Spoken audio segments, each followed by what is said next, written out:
Hello दोस्तों, आप लोग देख रहे हैं द डार्क नाइट शिवम के साथ। तो चलिए आगे बढ़ते हैं आज की कहानी की तरफ। आज की ये कहानी रवि और उसकी वाइफ और रमेश के साथ हुई घटना पर आधारित है।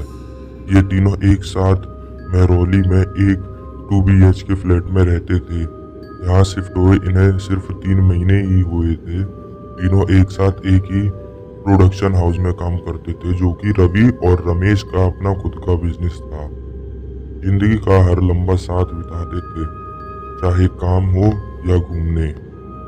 यह सभी अपनी लाइफ से बहुत खुश थे, लेकिन हर दिन सुबह 5 बजे अपने ऑफिस जाने के लिए जब उठते थे तो पूरे घर की लाइट ऑन मिलती थी।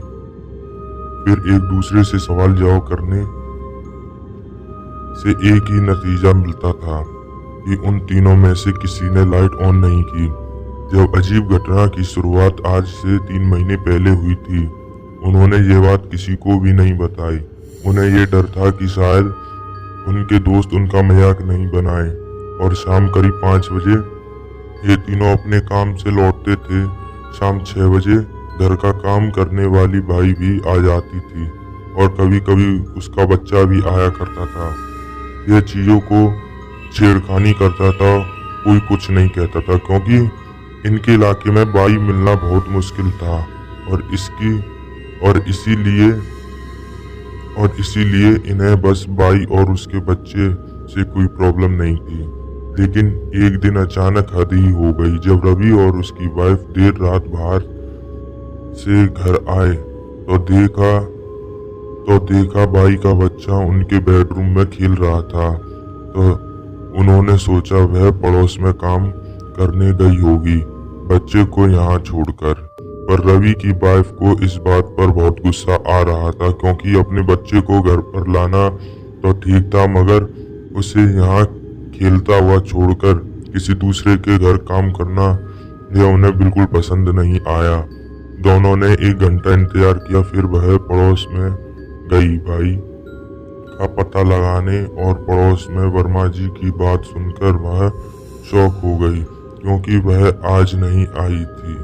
फिर दोनों घर गए और उन्हें देखा बच्चा पूरे घर में नहीं था। बच्चा आखिर गया तो गया कहाँ? फिर उन्होंने ज्यादा नहीं सोचा, क्योंकि उन्हें एक पार्टी में जाना था।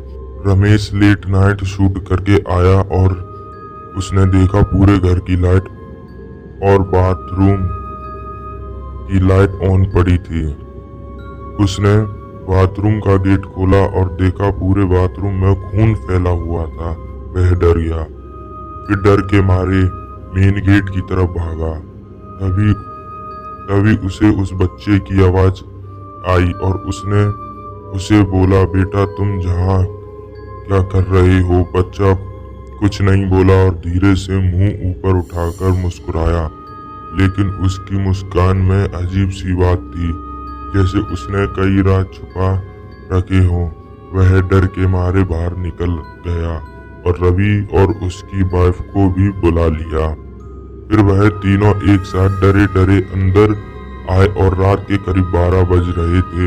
उन्हें किसी भी तरफ यह बात काटनी थी। सुबह तक तीनों बहुत ही खौफ में थे, आखिर यहाँ क्या हो रहा है। फिर रवि ने मकान मालिक को कॉल लगाया, फिर सारी बात बताई। तभी मकान मालिक ने उसे बताया कि कुछ साल पहले यहाँ एक परिवार रहा करता था, जिसमें पति पत्नी और एक बच्चा था।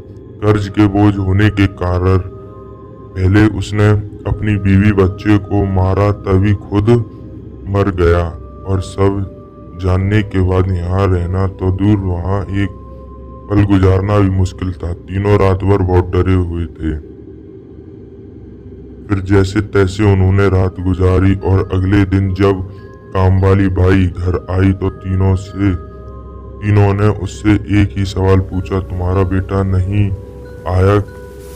फिर वह भाई पहले तो 1 मिनट तक चुप रही और फिर बोली कि साहब मेरा तो कोई बेटा ही नहीं है। तीनों यह बात सुनकर हैरान रह गए। तीनों के होश उड़ गए। रवि ने एक बार फिर, क्या सच में तुम्हारा कोई बेटा नहीं है? काम वाली बाई ने कहा, नहीं साहिब, मेरा कोई बेटा नहीं है। यह बातें सुनकर तीनों के पसीने आने लगे और रवि की वाइफ चक्कर खाकर तुरंत गिर गई। तब तीनों समझ गए थे कि इसके फ्लैट में जो बच्चा था वह कोई आत्मा का था। फिर तीनों अगले दिन वह फ्लैट छोड़कर दूसरी जगह चले गए। तो दोस्तों, आपको ये कहानी कैसी लगी प्लीज़ कमेंट बॉक्स में ज़रूर बताएं, और चैनल को सब्सक्राइब नहीं किया तो सब्सक्राइब जरूर कर लें और बेल का आइकन को जरूर दबा दें। तब तक के लिए गुड बाय।